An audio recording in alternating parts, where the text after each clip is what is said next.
What is going on YouTube? Bren back here, and today I'm bringing you another Rainbow Six Siege video. Yes, I know, crazy on this channel. Rainbow Six Siege content never happens. This is a shocker to me too. Don't worry, it's not going to happen often. This video is going to be another addition to my How Ubisoft Should Have Made Blank series on my channel. Now in this series I talk about what Ubisoft have done to certain things in their game and where they made mistakes and what they could have done to make it better. Now in this installment of the series, we're going to be talking about the GIGN defensive operator known as Doc, and why Ubisoft completely dropped the ball on an operator like Doc that had so much potential. Now before I get too involved into picking him apart and all that nonsense, I think we should go over his pick rates. I feel like pick rates hold a lot of meaning in the game because it pretty much shows how much a character is used, and for the most part, the better characters are always chosen more. So, as of today, July 29th, 2016, Doc's pick rate as a defensive operator is the second lowest in the game with a 7% pick rate. The only one lower than him is Tachanka. He's the lowest across the board, and even on Xbox One, he has a 1% pick rate as of right now. Before I discuss what I will change about Doc, I'm going to talk about what he has now going for him. Anytime I need to see your face, I just close my eyes and I am taken to a place where your crystal mind. The first thing I would like to talk about Doc is his ability inside the game. Now for Doc's ability inside the game, he gets a weapon called the MPD Zero Stim Pistol. Now what the ability lets him do, he gets a hypodermic shot and he can shoot at him or his teammates to revive them when they are down. Now this ability also gives you more health when you are revived. When a normal teammate revives you when you're down, you only gain 50 health. That's what you end up getting. But when Doc revives you, or if you're Doc and you revive yourself, you get 75 health when you are back up. You only get 3 bullets for the ammunition in this gun, and that's more than you need. I think the most I've ever used in one round was 2, and that was to revive one teammate and myself. In all honesty, Doc's ability is pretty much perfect, I would say, for an FPS medic. His ability can revive teammates from a good amount of distance away, and it can also revive yourself. It's also good to keep in mind that he's not just limited to one use per round when it comes to reviving himself or reviving other teammates on the field. All in all, I think that the gadget that they have on him is completely right for him. I think that's one of the only things Ubisoft did get right when it comes to him. There's one other thing that I think they also got right, which I'm going to hop into right now.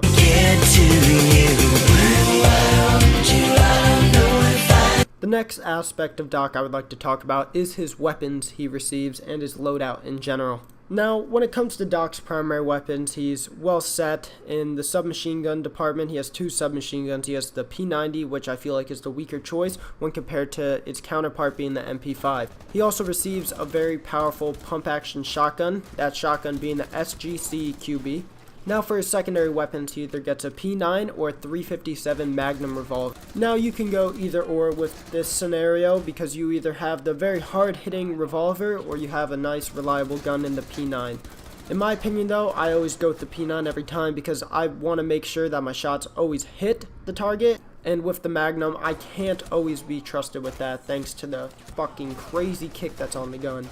And then for his tactical gadgets, he either receives barbed wire or the deployable shield, which is common for every single operator that does not have a nitrocell on him.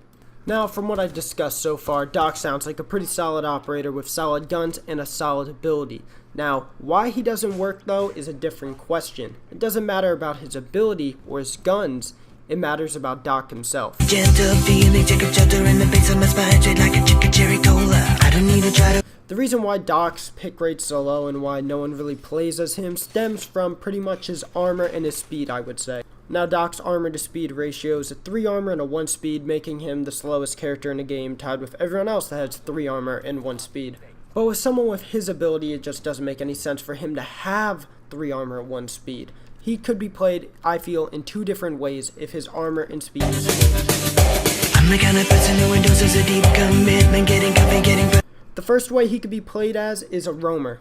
Now, I feel like he could be played as a roamer character if he either had 2 speed, 2 armor, or even 1 armor and 3 speed. Now, he could pretty much work by himself when it comes to this because he can revive himself. He doesn't need to depend on any other teammates in the game. The only way that he's going to not get down but not out is if he gets headshotted. And his guns would let him be a great roaming operator as well. Guns like the MP5, if you throw an ACOG on that, he could be little bit more away from a character or another enemy operator and get some shots on him. If he goes down, he could be far enough away, say behind cover, and he could just revive himself real quick. Then he also has his shotgun, which lets him get very up close and personal, and he could take out enemies pretty quickly with the gun. This way, I can possibly see being installed the most likely into the game. Him getting an armor change and all that would definitely make him a more viable option. I feel like it'd be the more realistic of the two choices I'm about to explain.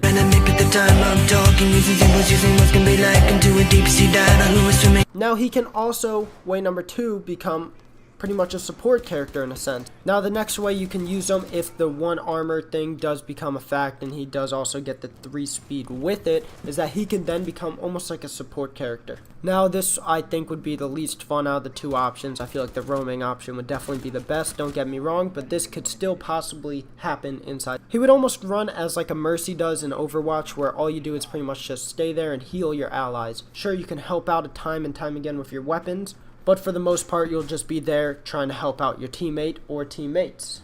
Again, I wouldn't see this as such a great option in the game, but I feel like it would still be better than what Doc is used as now, which is pretty much just a dude that stays in the hill, and pretty much when he goes down, he just tries to revive himself real quick, doesn't usually succeed, and he pretty much dies each time. Now, last thing I want to talk about Doc is maybe he's actually just cursed to begin with.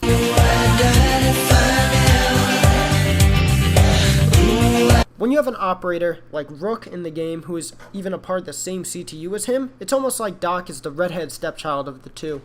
Rook can give everyone on the team an extra boost in armor at the beginning of the game by just dropping down something. It doesn't require him to do much work at all to do it. Then when you have to compare this to Doc's ability, you have to pretty much stay by a teammate if you want to be a team player and revive them, and it's pretty much very inconvenient. When you compare the 2 operators, it's easy to see that Rook is definitely more reliable than the 2. It's easy to get everyone on your team a Rook armor at the beginning of each round, when in some cases Doc may never even use his equipment for the whole game, or even just some rounds in between. Now if Ubisoft doesn't want to just mess around with Doc's armors and his speed, I mean, it's still possible he could become a better operator if they just tweak up his gadget a little bit. I know I said before that Doc's ability is pretty much perfect, that he could get people from a long range or a distance, but they can also make it even better. Now before I even mention it, I think this would be very overpowered, and I don't think they would ever implement this into the game. But however, it's still possible they could maybe do this one day. What Doc would do, instead of getting his stim pistol, he would almost do pretty much the same thing as Rook, but he would drop down a bag full of the stim bullets. This would give everyone on the chance to be able to use Doc's ability. Yes, it'd be almost identical to Rook. The only difference is, instead of getting more health, you get to revive yourself. This would also make sure that Doc's ability doesn't go to waste every single round, because most rounds, like I said before, Doc doesn't even get to use his ability on his teammates or even himself. If they did implement this in the game, I feel like Rook's pick rate would go way down when Doc's pick rate would go way up. This would pretty much just give everyone on the team a free revive almost every single time. I mean, some rounds maybe you won't get to use it because you get killed in close quarters, but if you get killed from a distance, at least one team member, I would say probably per round, can pick themselves back up and get right back into the fight. But again, I still think this would never happen, given that it'd be way too overpowered to have just everyone on a team run around with a free revive on them. Well, that's going to conclude my video for today. I hope you guys enjoyed. Tell me what you guys think that Ubisoft could possibly do to buff Doc. These are the best case scenarios I could think of if they were going to buff Doc in the near future. Again, thanks for watching the video. Don't forget to click like and subscribe, and tune in for another video, probably Wednesday. I'm going to be out of town this weekend, so just look forward to another video Wednesday. It'll probably be about the new Brazilian operators and how I feel on them, but just wait till then. Well, it's been Bren, and I'm signing out. Peace.